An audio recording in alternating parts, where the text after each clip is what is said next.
प्रणाम। सैयद के परिवार से मिलने पहुंचे बिहार सरकार के पूर्व पंचायती राज मंत्री। बीते कुछ दिनों पहले प्रखंड के रामपुर गांव निवासी भारतीय सेना के जवान राहुल कुमार सिंह सरहद पर भूसंकलन में शहीद हो गए थे। आज दिनांक 20 फरवरी 2023 सोमवार को बिहार सरकार के पूर्व पंचायती राज मंत्री श्री सम्राट चौधरी सहित के परिवार से उनके आवास पर मिलने पहुंचे।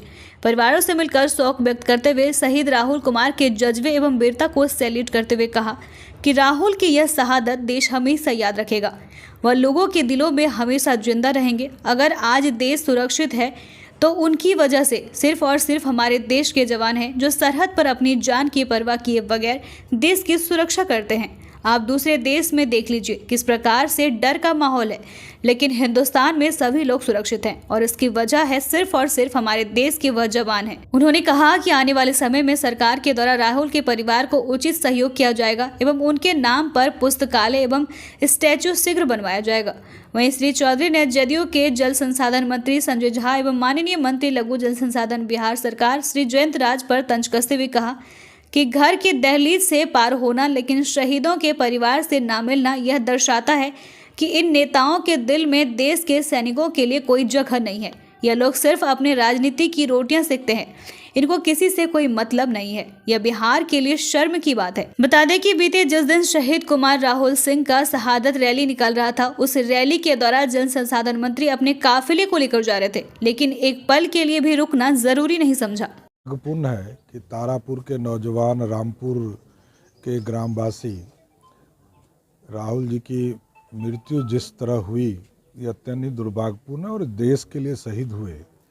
देश को सर्वश्रेष्ठ बनाने में सभी जो हमारे बॉर्डर पर लोग काम कर रहे हैं उनका एक बड़ा योगदान है, इसलिए पूरे परिवार को मेरी संवेदना भी है। और ये दुख की घड़ी है कि किसी परिवार का होनहार बच्चा यदि घर छोड़ दे और पूरे परिवार को छोड़ के चला जाए, इससे बड़ा दूसरा पीड़ा नहीं हो सकता है। लेकिन इस देश को सैनिक जवान ही इस देश को बचा के रखे हैं, पूरी संवेदना है। आगे के दिनों में सरकार के स्तर पर बहुत सी चीज़ों को स्थापित किया जाएगा, उनकी पत्नी के नौकरी को, उनको मुआवजा के साथ साथ। लेकिन हम लोग यहाँ पर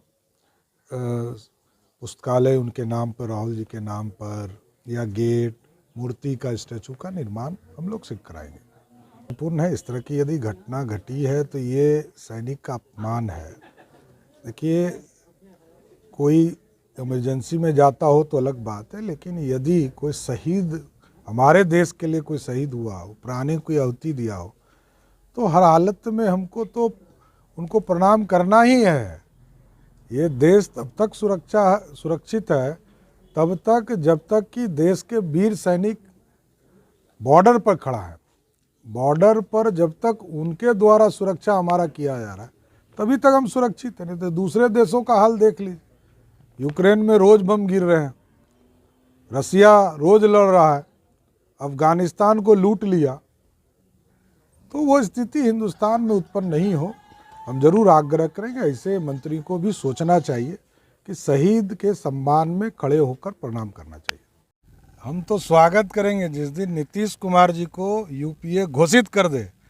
मैं गारंटी देता हूं कि नीतीश कुमार जिस दिन प्रधानमंत्री के उम्मीदवार हुए, हम भारतीय जनता पार्टी के लोग देश में नरेंद्र मोदी जी के नेतृत्व में 400 सीटें जीतेंगे और कांग्रेस सिंगल डिजिट में आएगी यदि प्रधानमंत्री का उम्मीदवार उनका नहीं हुआ।